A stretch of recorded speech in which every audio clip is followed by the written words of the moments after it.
Hi, Michelle here again from Bloomella, and in my sketchbook I have painted, nope, that's the wrong one, 5 pears. So if you'd like to see how I painted these, then let's get started. So let's get started. I've never been a huge fan of pears, but they're really fun to paint. So as you can see, I'm adding down like quite a loose ochre colour and then going around with the sap green and adding some brown for the detail. And then I'm just adding a little bit more as the areas are drying, just to have a bit more intense colour.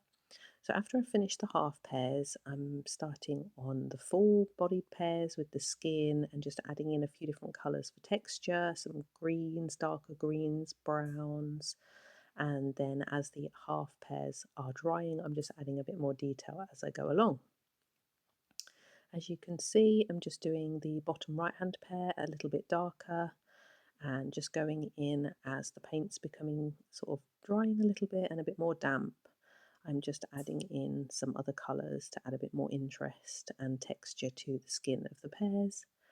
So just finishing that off and then adding some stalks to the pears. I did plan to add some leaves, but I didn't really leave enough space for this, and I didn't focus my camera very well because it keeps picking up on my hand, so apologies for this.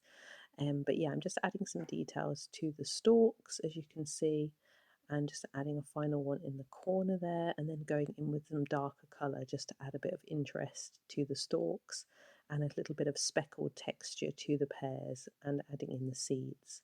I don't normally add backgrounds, but I thought the blue would really make the pears pop, so I'm just adding some sort of different watery consistency and some darker shades to the back, which really makes the pears pop. Like, I'm glad I've tried that, and that's the good thing about sketchbooks. You can do something that you wouldn't normally do and try out different techniques, and it's just great fun. So I hope you tune in for more of my videos of me experimenting, and hopefully you learn something new, and hopefully I do too.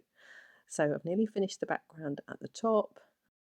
I'm just finished painting around the rest of the pears, and then I'm going to add some shadows in a darker shade just under them. I really hope you enjoyed watching this. Thank you so much for tuning in, and see you soon.